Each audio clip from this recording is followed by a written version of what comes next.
everyone, my name is Sarah Mari. I'm one of the librarians at Portland Public Library in Portland, Maine, and I'm here today to continue reading Protector of the Small, First Test. This book is by Tamora Pierce, and it is published by RandomHouse. We're going to continue where we left off with Chapter 3, The Practice Courts. The next morning, Kell heard the chatter of birds. She crept over to her open window and peered outside. It was nearly dawn, with the barest touch of light coloring the sky. Before her was a small courtyard with a single bedraggled tree growing in its center. On it perched house sparrows, drab in their russet brown and tan feathers, the males with stern black collars. Several birds pecked at the circle of earth around the tree. Cal watched them as the pearly air brightened. Poor things, she thought, they're hungry. In her clothes press, she had stored the last of the fruit bread Mindelin's cook had given her for the journey. Cal retrieved it and broke it into crumbs and then dumped it on the courtyard stones. She was watching the sparrows devour it when the first bell rang and someone rapped on her door. She opened it and said a cheerful good morning to the servant who stood there with a pitcher of hot water. "Good as good does, Page Kelladry," he said, his long face glum. He placed his burden on her desk. "I'm Gower. I'm to look after you." He began to sweep out the hearth as Kell took the water into her dressing room. A new fire was laid when she returned to the main room, her face washed and her teeth clean. "If you've anything special you require, soap or cloths or such, tell me," Gower said sorrowfully. "Within reason, of course." Kell blinked at him. She had never met anyone this gloomy. "Thank you, Gower," she replied, intimidated. "I don't need anything just yet." "Very good, miss," he said, and then shook his head. "I mean Page Kelladry." She sighed with relief when he left and hurried to dress. Undiscouraged by Gower, she wished Neil a good morning when she found him in the mess hall. He looked at her through bleary eyes and mumbled, "There's nothing good about it." Kell shook her head and ate breakfast in silence. The day flew by. It began underground, where the palace stores were kept. A tailor took Kell's measurements. Then his assistant dumped a load of garments into her arms. She got 3 sets of practice clothes, sturdy tan, cotton, and wool garments to be worn during the morning. She also received 3 changes of the page's formal uniform, a red shirt and hose, gold tunic, to be worn in the afternoon and at royal gatherings. Shoes to match her formal gear were added. Her family had supplied boots for riding and combat practice. Neil took the cloaks and the coats that she was given for cold weather. Once she had stowed her things, Neil took her for another tour. They spent the morning inside, visiting the classrooms, libraries, indoor practice courts, and supply rooms like the Page's Armory on the first level underground. After lunch, Neil took her to the outdoor practice courts and stables, the gardens where she might wait on guests, and last of all, the royal menagerie. That night she dreamed the hooting calls of the howler monkeys from the Copper Isles and the chittering of brightly colored finches. The next day she woke up not to the gaudy finch's call or the songs of the Yamani birds, but to the friendly gossip of the courtyard sparrows. In hopes of seeing them again, she had swiped a couple of rolls from the mess hall. Now she tore the rolls up and put the scraps outside the window for the birds. As she finished, the bell rang. Gower rapped on her door as he had done the day before, bringing hot water. Once he had cleaned the hearth and gone, Kell got dressed and ran to the mess hall. Her first day as a page had begun. After breakfast, the pages flocked to one of the practice yards. Kell would take her first steps on the path to knighthood in these wood-fenced, bare earth rectangles and their adjoining equipment sheds. "I will work hard," she promised herself. "I'll show everyone what girls can do." 2 Shang warriors, masters of unarmed combat, invited the pages into the front yard. One of them sat on the fence, looking over them with pale, intelligent eyes. Her short-cropped, gray, tight curls framed a face that was dainty but weathered. She was clothed in undyed breeches and a draped, baggy jacket. The other Shang warrior stood at the center of the yard, his big hands braced on his hips. He was a tall Yamani, gold-skinned with plump lips and a small nose. His black eyes were lively, particularly for a Yamani. His black hair was cropped short on the sides and longer on the top. His shoulders were heavy under his undyed jacket. Both he and the woman wore soft, flexible cloth shoes. For those who were new, he said, no trace of accent in his clear, mellow voice. I'm Hakoon Seastone, the Shang horse. My colleague, who joined me this summer, is Ada Bell, the Shang wildcat. Don't go thinking you can bounce me all over the ground just because I look like somebody's grandmother, the woman said dryly. Some grandchildren need more raising than others, and I supply it. She grinned, showing very white teeth. Kell saw the redhead Merrick swallow. She agreed. The wildcat looked tough. You older lads pair up and go through the first drill, ordered Hakoon. Grandmother here will keep an eye on you. As for you new ones, he beckoned them over to the corner of the yard. Once they stood before him, the man continued. Your first and most important lesson is learn how to fall. Slap the ground as you hit and roll, like this. He fell forward, using his arms to break his fall. The boys jumped. The sound and the puff of dust he raised made the fall appear more serious than it was. The horse got to his feet and held a hand out to blonde Gwendolyn. When the boy took it, he found himself soaring gently over Hakoon's hip. Only after he'd landed did the boy remember to slap the ground. You have to do it earlier as you hit, said Hakoon gently, helping Gwendolyn up. Now, he beckoned to Kell and offered a hand. She took it, meaning to let him throw her as he had Quindon, but the moment she felt his tug, 6 years of Yamani training took over. She turned, letting her back slide into the curve of his pulling arm as she gripped him with both hands and drew him over her right hip. He faltered and then steadied, sweeping Kell's feet from under her. She released his arm, then tucked and rolled forward as she hit the ground. She surged back up again and turned to face him, setting herself up for the next attack. He stood where she had left him, smiling wryly. Horrified, Kell laid her hands flat on her thighs and bowed. She expected a swat on the head or a bellow in her ear. Neriko, the Emperor's training master, had no patience with people who did not complete a throw or counter a sweeping foot. When no one swatted or bellowed, she looked up through her bangs. Everyone was staring at her. Kell looked down again, wishing she could disappear. See what happens when you get too comfortable, Hakoon, drawled the wildcat. Someone hands you a surprise. If you'd been a hair slower, she'd have tossed you. Isn't it bad enough I am humbled without you adding your copper to the sum? Ada, the horse, inquired. Look at me, youngster, he ordered. When Kell obeyed, she saw Hakoon's black eyes were dancing. Someone has studied in the Yamani Islands. Yes, sir, she whispered. Your teacher was old Neriko, the Emperor's training master, am I right? She always did like that throw. She drilled me in it so many times I wanted to toss her into a tree and leave her there. Kell nodded, hiding a smile. Hakoon looked at the older pages. I believe you were practicing the first drill for the wildcat, he asked mildly. Instantly, there was a flurry of activity, patterns of kicks, throws, and punches. Hakoon turned back to Kell. Come show the other new ones how to fall. While they practice, we can see what else you know. Just what they taught the court ladies, Kell said. Mostly counters to being grabbed or struck. You were with the embassy, he asked. Kell nodded. That explains everything. To the other new pages, he said, watch how Kelladry falls. They all stared at her with a combination of confusion and dislike. It occurred to her that she had done the very thing that her brother had warned her against. The other pages thought that she was showing off. She couldn't help that now. The damage was done. She would just have to make sure that she didn't repeat her mistake. With a sigh, she toppled forward, as she had done often in the islands, and smacked the ground. When the next bell of the morning rang, they moved to another practice yard. A short black man in the maroon and beige uniform of the palace guards waited for them beside a barrel filled with long wooden staffs. Each of the pages selected one as he passed by.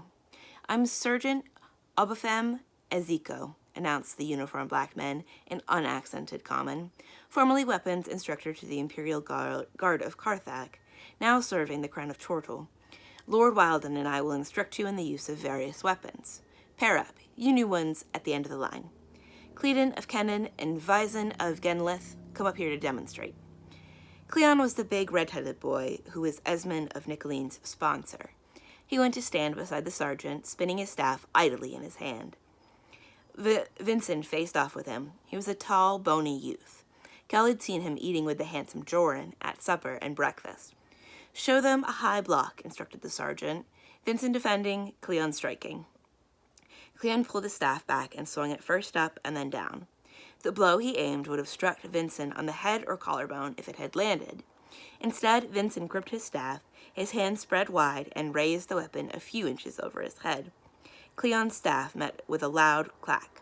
"Observe the strike," the sergeant told them. "Again, Cleon." The big youth repeated the strike, moving slowly. Kell nodded, watching the way his hands shifted on the smooth wood as he lowered it to tap Vincent's skull. From the way that Vincent scowled at the bigger youth, Cleon's tap was a little harder than necessary. "Your turn," barked Enzico. He watched as the assembled pages did the strike. The newest boys were clumsy, although they should have had staff practice from their family men-at-arms. Kell was comfortable with the move. The only difference between this and the strike of a Yamani glaive, the weapon that she knew best, was that she had no razor-sharp 18 inches of steel at the end of her staff. "Repeat the high block, Vincent," ordered the sergeant. Everyone watched as Vincent moved his hands apart on the staff and thrust it hard into the air, stopping just 3 inches over his head. He angled the staff down on the right side to shield his face as well as his head. The sergeant made everyone do the same movement. He then had Cleon and Vincent demonstrate the middle strike and block, which centered on the chest and belly, and the low combination to attack and defend the legs. Each time he made the pages try the moves. Once they had practiced each movement, Enzico had them stand in 2 lines. The newest pages were paired together. Neil, who was still new despite having been there during the spring and early summer, was partnered with Seaver of Tassride, the dark-haired, dark-eyed boy who looked as if he had a Bazir ancestor. Kell was paired with a red-headed Merrick of Hollyrose. He was short, compact, and intent on their exercise. Kell licked her lips and settled the weapons in her hands. "Left line strikes, right line blocks," the sergeant told them. He walked along the double line of pages, checking everyone's hold on the staff.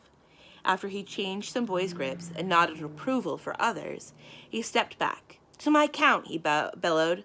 "High, middle, low."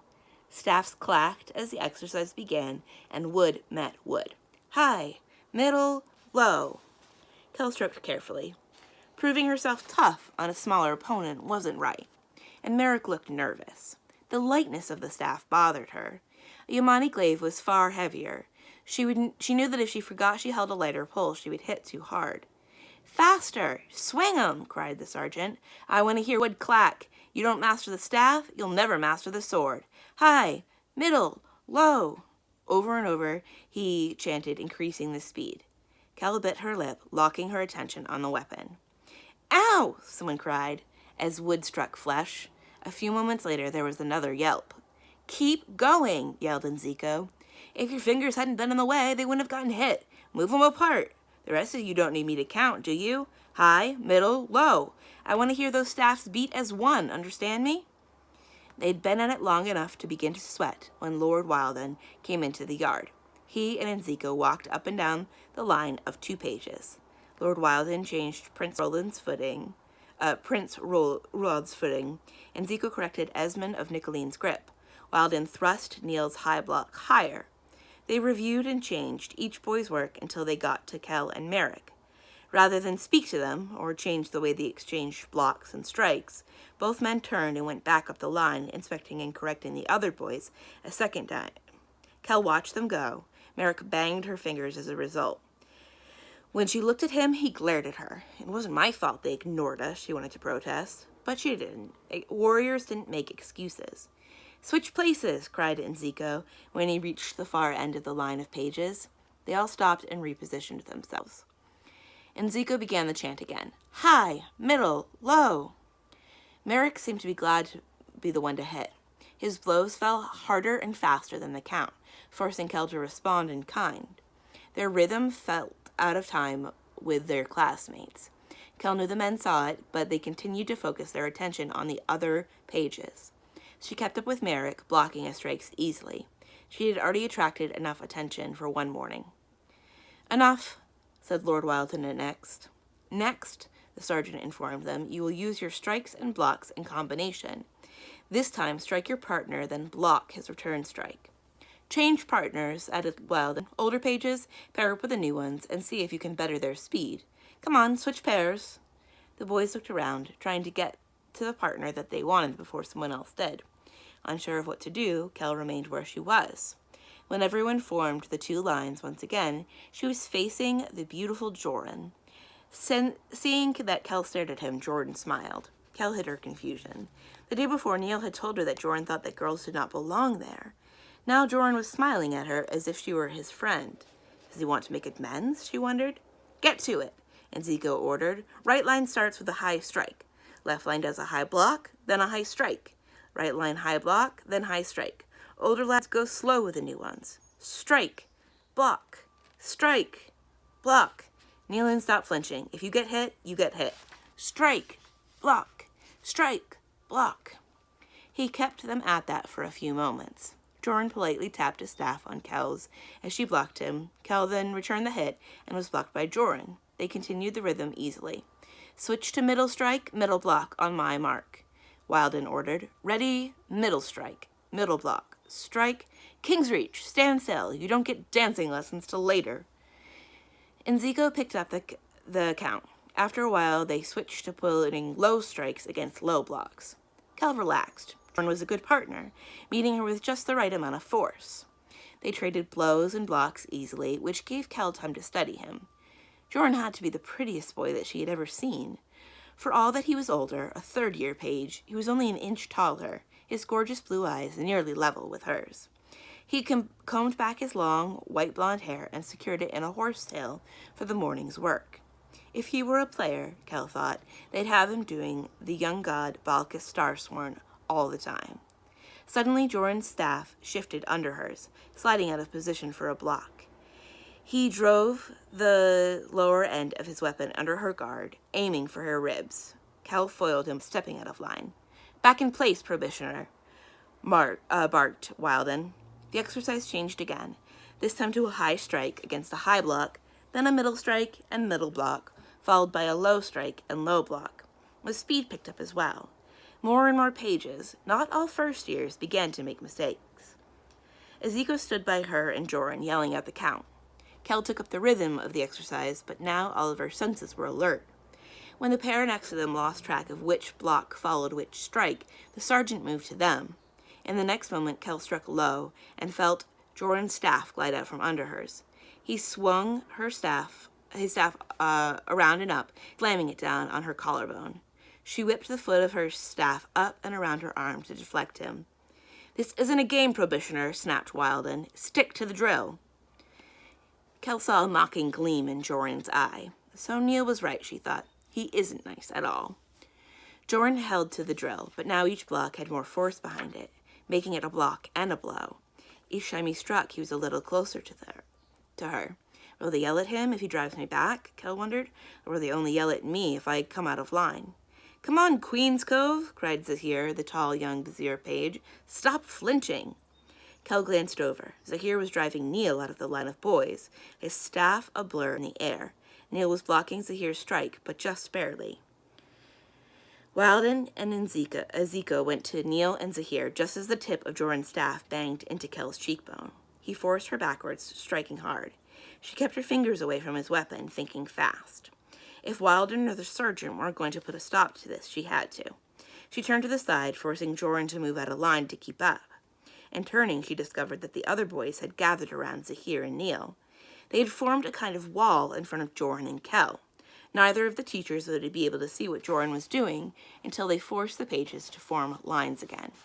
Joran hit Kell fast and hard, raining blows on her. Do you like this? He demanded breathlessly as he pressed her. Do you think you can keep up? Why don't you go home? I belong here, Kell said grimly. She gave way before him, pushing his strikes to either side, thrusting their power away from her, just like the lioness. Your precious lioness is a mage and a cheat, sneered Joran, hate making him ugly. He tried thrusting his staff past her blocks. When she intercepted him, he swung to the side, hoping to smash her ribs. Kell saw that they had almost reached the barn that served as one wall of the yard. She would have to do something when they got there. The butt of Jordan's staff caught the big muscle in her left thigh. Kell winced, thinking that she had just about enough. Kell was all right with the staff, but he wasn't one of the Emperor's ladies. Her brother had warned her against showing off her Yamani skills, but surely he didn't mean for her to lie down for a bully. "Why don't you just get out while you can still walk?" Joran whispered as Kell ran into the barn. He faked a strike at her knee. When she blocked it, he turned his staff over, driving it at her ribs. This time, Kell swung her weapon across her chest, pushing Joran's staff into the clear air on her side. Joran recovered, slightly off balance, and swung the butt of his weapon towards her ribs again. Kell pivoted to the side, letting Joran's momentum carry him towards the barn. Holding her staff near the top, she thrust its low end between Joran's calves. He crashed face first into the building. He spun. He was quick, she admitted, and struck at her wildly. "I'm done being polite," she thought grimly. This time she thrust her staff under Joran's and up between his hands. A quick, twisting jerk yanked the wood from his grip and sent it flying. Kell then drove her staff towards the flesh at the base of his neck. There she let it rest. As Joran slid away from her along the barn, she followed, keeping the light pressure on his windpipe. If she had a glaive rather than a staff, she might have given him a scratch to make sure that he remembered the lesson. "What on earth are you doing?" she heard Wilden snap. "That was not staff work as it is practiced here." Joran looked at him over Kell's shoulder, and Kell kept her eyes on Joran, not trusting him. "She trained in the palace of the Yamani Emperor." The dry voice belonged to Etta Bell, the Shang wildcat. "They are taught the use of a long-bladed pike, a glaive." "How old were you when you started killadry?" 6, Kell replied. She finally lowered her staff and faced Wilden. The training master was red with anger. "This is Tortle, not the Yamani Islands. You are a noble, not a savage with a pig sticker. You will follow the assigned drills, you understand? No Yamani cartwheels, no sleight of hands." "It might be wise to teach Yamani methods," said Hakun, the Shang horse. Both he and the wildcat leaned against the fence. Wilden's claim that the Yamanis were savages hadn't changed Hakun's cheery look. He added, "You're friends with the islands now, but that hasn't always been so. Even with a royal marriage arranged, there are always misunderstandings." "I will take your words under advisement," Wilden said tersely. "Now, if we may resume practice, with no more displays." "But a polearm makes it possible for a smaller warrior to take a big one," thought Kell, surprised by his attitude. "That's why the imperial ladies are taught it, to save their honor and that of their charges." "You practice with the probationer, Nealon," ordered Ezekiel. "All of you, back in position." After more time spent on staff work, in pairs and alone, Wilden and the pages ran down the long slope behind the palace to the archery range. Kell stayed away from him. After her bout with Joran, it had seemed that every time she turned around, Wilden was ordering her to adjust her grip on their staff, to change her stance, to get her blocks higher, to strike lower. It wasn't right. He wasn't correcting the boys nearly as much as he did her, but she vowed that she wouldn't let him know that she thought so. She would prove that she could take whatever he threw at her. At the archery range, she promised herself that she would not let any of the things that she had learned in the island affect her work here. She might have carried it off if she'd been able to go at her own pace. She knew she was in trouble when the archery master told them since they were expected to already know how to use a longbow, he wanted to pick up their speed. He was everywhere, urging the pages to be quick, quick. Soon, everyone knew that when Kell got flustered, she gripped her bow in the wrong spot, 2/3 of the way down. Rushing, she drew the string with her thumb, not her index and middle fingers. She forgot that she used a short bow and pulled the string so far back that the arrow dropped away. She bit her tongue and said nothing of the differences between Yamani archery and Tortalian. "It's not like I was any good with a Yamani bow," she told herself. After Wilden's comments about foreigners, Kell let him think that she made silly errors as she concentrated on correcting her draw and her handling of the arrow. "Stone," she told herself as she picked up a dropped arrow, hearing giggles. For a moment she was 5 again, listened to the Yamani children laugh and tease the clumsy foreign barbarian. "They accepted me in the end," she told herself, "and these boys will too." "Riding," called Wilden when the bell sounded at the end of class. "New boys, pick 'em out from the spares. That horse will be yours to look after and ride for now. Saddle your mounts and ride 'em out. Don't take forever." The pages set off for the stable at a trot. Halfway there, Kell noticed that the 4 other new pages were running full out to reach the stable first. She picked up her pace, knowing they wanted to beat her to the best choices for the spares. The group of older pages running ahead of her spread out and slowed down, blocking her without appearing to know that she wanted to pass. When she got to the Pages' stable, the new boys had made their selections. Their sponsor lounged in front of the stalls as if they dared Kell to even look at the other selections. They had only left her two options. One was a chestnut mare with dull, uninterested eyes and a slumped stance. You could be after her a whole week before she'd take a step, thought Kell. The other horse was a small destrier, larger than most of the other mounts, but not as big as the war horses that were ridden by knights. A gelding, he was a strawberry roan with red-brown stockings, face, mane, and tail, and a white-flecked reddish coat. His attention was fixed on Kell, and there was a calculating look in his eyes. There were large scars on his legs and sides. White hair spots on his back showed where he'd been saddled improperly in the past. The other pages were halfway done saddling their mounts. Neil worked on his horse, a neat brown mare, as he kept an eye on Kell. Kell advanced to the dull-eyed mare, hand outstretched. She had to thrust it under the mare's nose before the horse would so much as sniff. "She's the one you want," a man said, coming out of the shadows at the back of the stable. His clothes were spiked with hay and splashed with dry slobber. His blond hair looked as if horses grazed on it. Light blue eyes bulged slightly in his reddish face. The dull mare ambled over and nuzzled him. "She's a bit slow, but she's steady. Peach Blossom there's ruined for night's work. Maybe ruined for all work." He shook his head, sad. "Dunno what I'd do with him if he won't take to a cart or plow. They're after me to free up his box for when the new mounts come next week." Kell could see it in the stableman's face. He did know what he would have to do. Horses cost money to keep. If they didn't pay for their stall and feed by working, unless they were good for stud, they were put down. She walked over to the gelding. Reaching into her pocket, she brought out the apple she'd put there and offered it to Peach Blossom. The horse spent more time examining her than sniffing the treat, but he took the apple all the same. "Won't bite, miss," said the hostler, coming over. "Not with me about, but I can't make him stay good, not without neglecting the other. Sooner or later my effect on him will wear off, and he's got plenty of other tricks." Did you say Peach Blossom?" she asked. "If he doesn't work out, I'll trade him for one of the new horses you're expecting." "He's too big, miss," argued the hostler. "He's not for someone that's just learning how knights ride."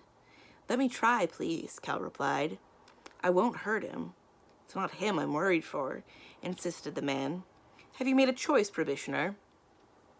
demanded Wilden. "We'd you ride today, remember?" The hostler grasped Peach Blossom's head and laid his face on the horse's muzzle. "I want you to, and sitting in here is not what you're made for. You do know how. Behave yourself." He released the horse and nodded to Kell. "He'll fare all right for a time at least. If he gets shifty, tell him that Stefan said be good." He ambled into the shadows at the stable's rear. Kell found the gelding's tack and got to work saddling him. About to pull the girth, she found that Peach Blossom was rounder than he first appeared. It was an old trick. The horse had swallowed a bellyful of air, making the saddle too loose, ensuring that the rider would slide off. "He's testing me," Kell thought. She kneed him in the belly. He turned and looked at her. "I'll tell Stefan on you," she whispered. The horse blew out the air that he'd sucked in. Kell cinched the girth tight. By the time Wilden reached the end of the building, she and Peach Blossom stood ready. Wilden gazed at Kell and the horse. If he thought that the mount was too big and too hostile for Kell, he kept it to himself. Instead, he ordered to clean the tack well before she used it again. That done, he told the pages to lead their mounts outside and down the hill. The practice yard was far enough from the stable that the horses would not be forever trying to run for home. Kell was grateful for that. She was big for her age, but Peach Blossom was big too. If he raced for a stall, then she would flutter along behind him like a kite at the end of the rain. Wilden and the riding master stood beside the open gate to the yard, observing as each page walked his mount through. Once everyone was inside, the riding master ordered them to form a line with the horses' heads facing inward. After inspecting the horses, the riding master said quietly, "Mount up."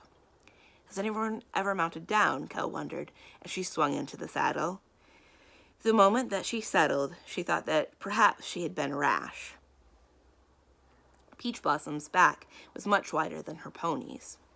Time was, Neil had explained the day before, pages rode ponies until they were 12 or so. Our stump, though, says that knights ride true horses, and so will the pages. My father told me that the number of broken bones from horse accidents has quadrupled since Wilden became training master. Should have taken the stupid one, thought Kell. This fellow is too much for me. Peach Blossom sighed as if he had heard. Kell gritted her teeth. No, I'll keep him. He won't be pulling carts or killed for dog meat, not while I have breath in my body. Knights ride horses, so pages ride horses, she told herself, and sat tall. Peach Blossom looked back at her as if to say, don't get cocky. Walk 'em sunwise, ordered the riding master, a foot between you and the next rider. Kell tugged the reins. Peach Blossom didn't move. She tugged harder. Gods, his mouth must be hard as stone, she thought, and yanked. At last, the gelding understood, just as Wilden ordered, move him along, probationer. Peach Blossom turned and walked forward as soon as Kell nudged his side with her feet. He paced along so amiably that Kell risked a look around. Most of the other mounts were restless, fighting rein and bit. Feeling better as she watched their riders struggle, she turned her eyes ahead. Peach Blossom was stretching out his neck, trying to bite Neil's brown mare. Kell shortened her reins, pulling his head up.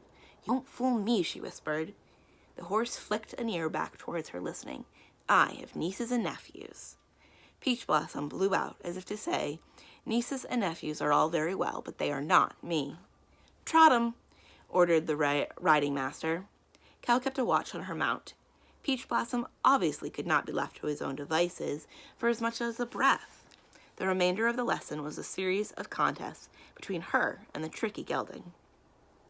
When Kell waddled out of the stable, her legs feeling as if she still had a mountain between them, Wilden stopped her. The boys use the men's baths, he said without meeting her eyes. We've made arrangements for your bathing. For all that, I feel it is a mistake to even make a single exception for you. So this is fair, Kell wondered. He's treating me differently than from them. But I feel better about washing up by myself. It was too much to think about. She rubbed her head wearily. He seemed to want an answer of some kind. I understand, my lord, she told him. He lifted his eyebrows, as if he doubted that she understood anything. You will find a bath ready in your chambers, he said. I expect you to be on time for lunch. Kell bowed. If I may go then, my lord. He nodded. She looked at the long, sloping rise to the palace. You would do better to run that, remarked Wilden. You do need the exercise, but I do not require it of the lads, and I will not ask it of you. You won't ask it, but I'll do it anyway, she thought stubbornly. You'll see. I'm as good as any boy. I'm better. Slowly, her legs protesting every step of the way, she began to trot up the hill. And that's the end of Chapter 3. We'll pick up tomorrow with Chapter 4, Classrooms. We've been reading the first book of the Protector of the Small series, First Test. It's by Tamora Pierce and published by Random House. My name is Sarah Mari. I'm one of the librarians at Portland Public Library in Portland, Maine. Thank you for listening, and I'll see you again soon. Bye.